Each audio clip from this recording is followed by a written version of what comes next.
Hello guys, it's Luke from the Free Hammers here. Welcome to All the Gear, No Idea, the show that I do on weekends where you control the topics, you control the questions, and you control where the show goes.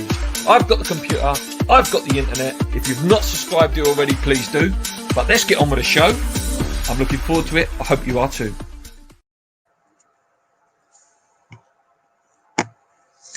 Hello guys, welcome back to the Free Hammers. And haven't we been back with the Premier League, as hard as you can, I've watched most of the games since they've been back. And I don't know whether it's because I'm a bit harsher because I'm a West Ham fan or whatever it is. But in my opinion, we are the worst team to have played so far. That was appalling performance yesterday. It really, really was. There's people that argued that that the first half performance, you could say we did well. We kept them quiet. Fabianski didn't have much to do, and maybe you could say that we maybe had the slightly better chances. You look at the Fornals one as a good chance.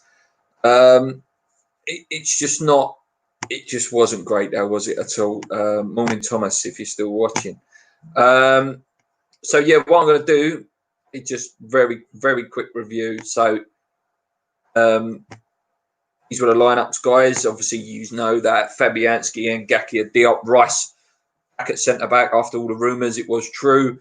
Cresswell, Noble, Souček, Owen, Anderson, Fornals and Antonio. Obviously, the big loss there being Sebastian Haller didn't start. So I think when I see that, I was a bit nervous straight away. They lined up with Rui Patricio, Bolly Cody, Sass, I think you pronounce it, Doherty, Dendonka, Nueves, Jalmantinho, Castro, Jimenez, and Jota. And obviously the main man, Adama Traore, was on the bench, guys. As everyone said it, every channel I've watched nearly, all the fan cams, Hammers Chat, West Ham Fan TV, the universal thing is when Traore was on the bench, you knew what was coming. I must have said the same line to my dad about 20 times. We're all right till he comes on. And every time they showed the camera, like that little 5-minute build-up before he came on, it was, here we go, here we go, here we go. And then he came on, and he did make the difference. Again, showing, that for me, a little bit of lack of preparation. Listen, there's no denying that the guy's a good player. He's pacey. He's a very unique player. There's no one like him. Do you know what I mean? That's what you could call Antonio and people like St. Maxim a poor man's Adama Traore. But this man's something else, and he has got quality now, which is the big difference. Listen,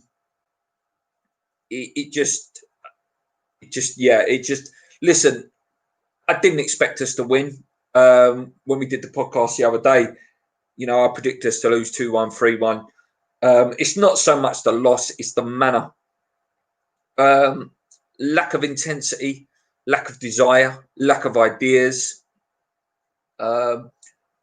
And I've been saying it since the lockdown of my fears of when it returns, what we look like mentally as a team.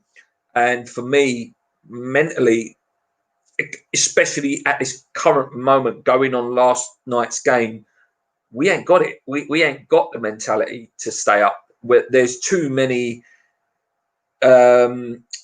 warm weather players, shall I say, but it doesn't really suit because it was warm yesterday.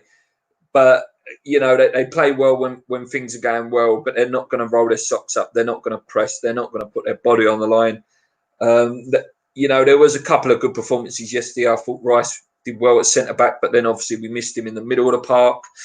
And I thought Bowen worked as hard as he could with the lack of supply in areas. But apart from that, it was awful. The fact that Haller didn't start, obviously, that's not Moyes' fault. Obviously, it was an injury. we had no target man. So we're playing this style of play of the long ball, of hoping that Antonio would get onto it. And, you know, it was a bit percentage football. It was a sort of back to that Allardyce style of percentage football, which I didn't like. And Haller gives us that target man to, you know, to aim for and then to lay off your Bowens and Hallers. And we see that in one of the last games, you know, when we had one of our best performances before the lockdown. So we didn't change the way we played either at any point. It reminded me a little bit of my nephew's team. My nephew's team has got this striker that's got loads of pace. And ever since they was like 8, they're sort of 15 now. So ever since it was about 8, they've played this style of pump it long and he'll get onto the end of it for he's quick and he's finished. And obviously this year, centre backs are stronger, the centre backs are faster. It isn't working. And that's what West Ham have got that inability to do in a game. That style's not working. That you know, having that 50-50 chance that long ball may come off at some point in the game. Not realising, you know what, maybe we've got to play a slightly different style. We've got to pass the ball back. And we're so slow in possession. It is ridiculous. You know, the transitions from attack to defence are ridiculously slow. We get the ball, look around for 10 minutes and then try to pass the ball. There's no cute little triangles that go on. Lanzini was a little bit busier when he came on and tried to do what he could. But Anderson was so poor. So poor. Let's go into the chat. Tone says, I do think we're down. We have 0 fighters and 0 pace here. I thought we was down if it came back. That's why I was sort of, you know, egging it on a little bit for it to be made void, because I've got no confidence in this team. If we stay up, it's that it's that cliche of it'll be that there's 3 teams worse rather than we're better. And I have no confidence. I don't see where the next win's coming from. I agree totally with you, Tone. It was a mistake playing Rice at centre back, starting Anderson and having Antonio at the top. Definitely. You know, even though Rice did well at centre back, we missed a bit of athleticism in the midfield. I think him and Rice and Souček together, the games we have seen them play together, they seem to complement each other well. You know, and support. You know, they know when one's going to run and one's not going to run. So we did miss that. Obviously, Antonio up top. You know, he's not a striker. He's a winger. He does the best he can for us, and he's done it for a long time. But you know, whenever he plays up top, you know, you're not going to get a striker's performance. Let's say that you're going to get a winger that's playing as a striker, and it didn't work again yesterday. But listen.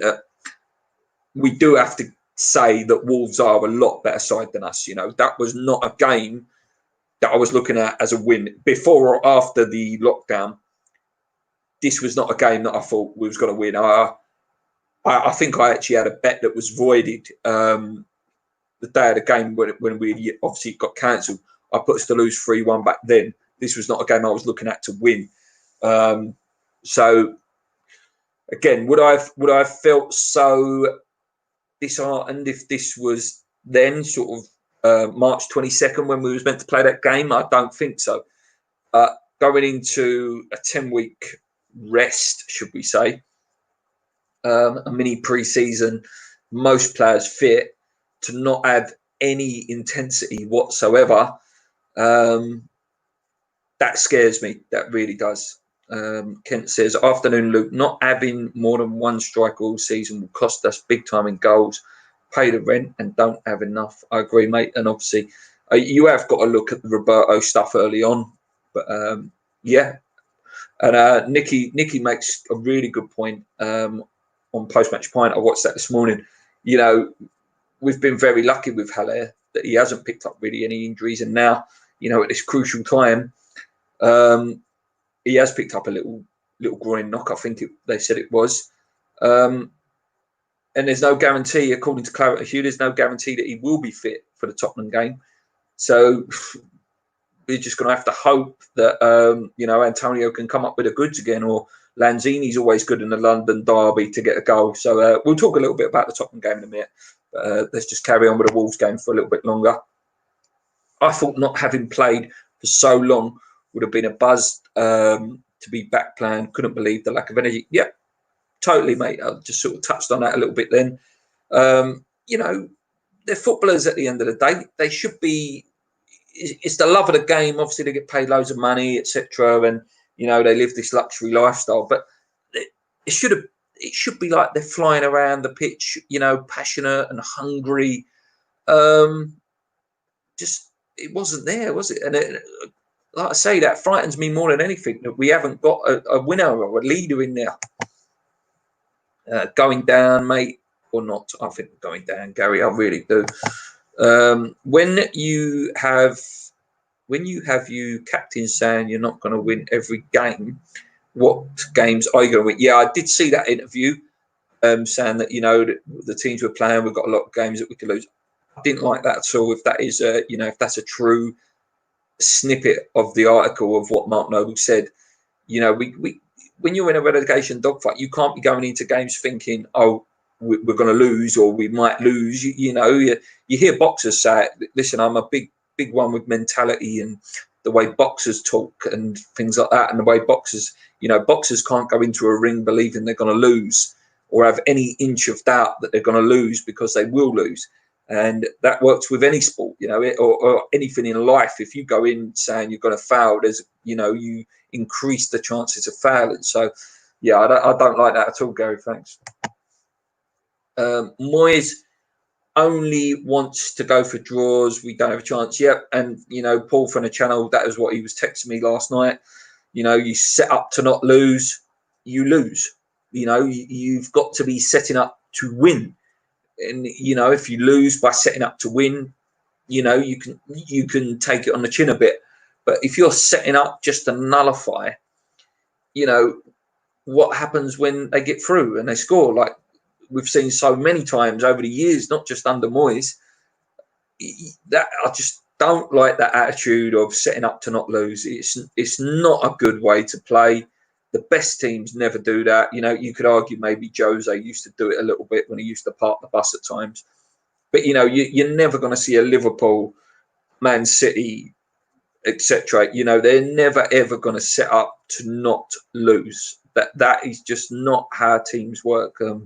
You don't get that with like an Everton. Wolves, you certainly won't get that. You know, they are not going to set up to not lose. They're setting up to win.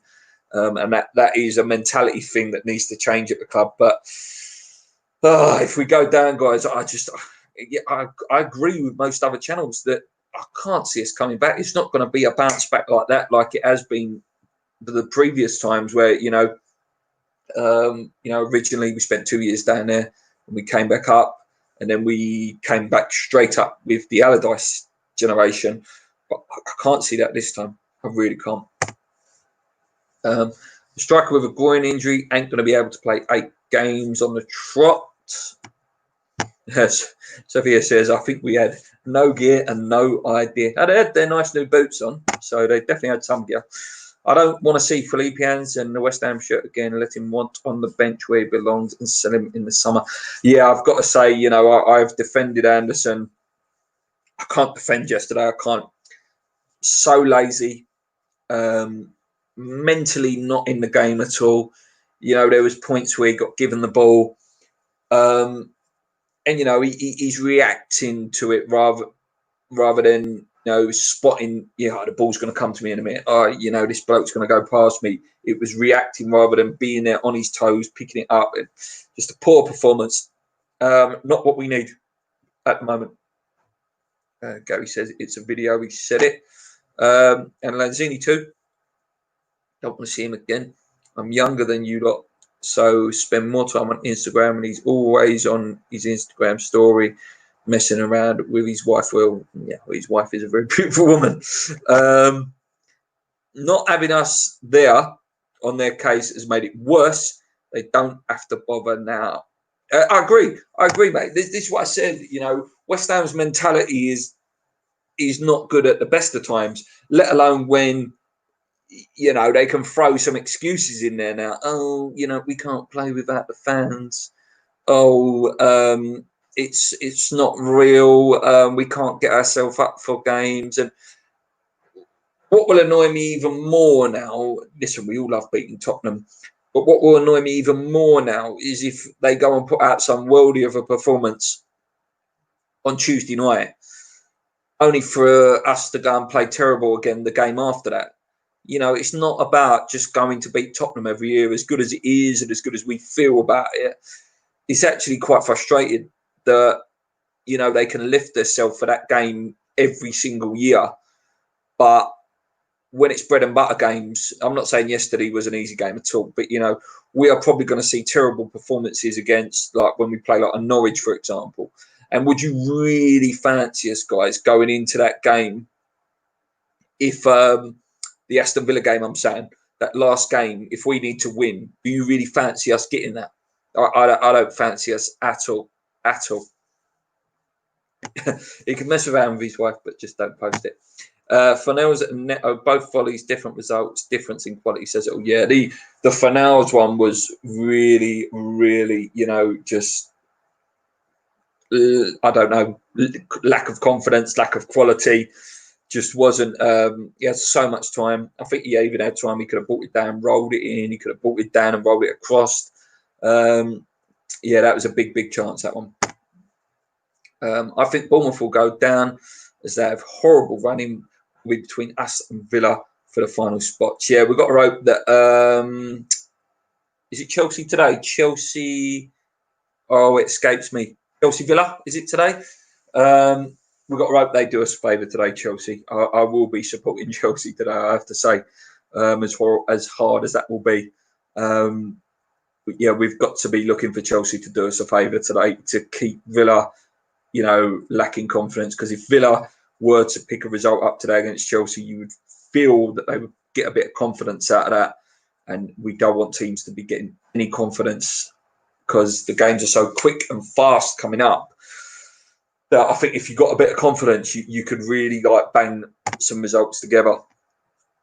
I'm just gonna go back to BBC very quickly, guys. I just obviously discussed the league table very quickly. Again, obviously it's not good reading, but we will have a quick look at it. So yeah, the league table, guys, at the minute, there it is. Like I say, it's not good reading at all. I can zoom in a little bit more so you can see that. But it's between, yeah, probably not Newcastle, probably that, and it between Brighton, Watford, West Ham, Villa, Norwich have gone. Unless you never know, they could put a massive win run together. Yeah, I think Watford will just have enough because they've got their fighters in there. They've got their Troy Deeneys, you know. They've got winners in there. They've got people that will fight and leadership. Bournemouth, I think Bournemouth are the most likely to go out of those ones, in my opinion. They don't look great at all. I think it's, to be honest with you, I think it's a straight shootout between Aston Villa and West Ham. And that is why I feel it could go down to that last game. And that is going to be an absolute pressure cooker with no fans in there. And I just don't fancy us. I really don't. Goal difference is doing us a bit of a favour at the minute. I suppose that could become really crucial with the remaining games. But yeah, not good, guys, at all. I think Bournemouth will go down as they have a horrible run. Will be between us and Villa for the final spot. Who can we beat playing like that? No one. I agree, mate. You know, if we ain't going to give 100%, we're not going to run around. Can't see it. Can't see it. So wrong one there. Was crazy for the club to say Moyes stand even if we get relegated. Yep, I agree. You watch Villa will win. It wouldn't surprise me, mate. Baz says we need to protest. I agree with him. The team looks like it's the first time they've played together, which is a reflection of the whole club as a whole. Yeah, can't agree with more, mate. So let's move on. let's move on to Tuesday night, because me and Paul are going to do a podcast on Wednesday. So I'll very, very quickly go through the Tottenham game, talk about it. You know, it's the game we all love. It's the game we all hate to lose, game we love to win. I'm just going to get up some stats for you guys. So, West Ham versus Tottenham, London derby. What's he say? Sorry. Oh, I just read that one. Yeah, so, you know, big London derby. If we were playing this game before the lockdown, I would have said to you, they're there for the taking. You know, Son was injured, Kane was injured, and we looked like we was getting a little bit of form. I won't say a massive form, but definitely a little bit of form.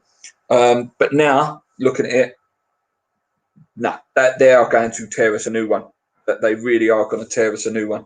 I've got no confidence in this game at all. You may get a slightly better raised performance because you've got people like Noble, Antonio, Rice that know what this game means. In no stretch of the imagination do I believe we've got enough to beat them at all. I really don't. Last time we played them, guys, I was there. I cannot remember the result, which is really, really bad. I'm sure we lost. Yes, we did. 3-2. I was there. 3-2. We lost. It was one of the last games I went to, actually. We did lose 3-2. Harry Kane, Lucas Moura and Son for them. We had Antonio and Angelo Albona score for us.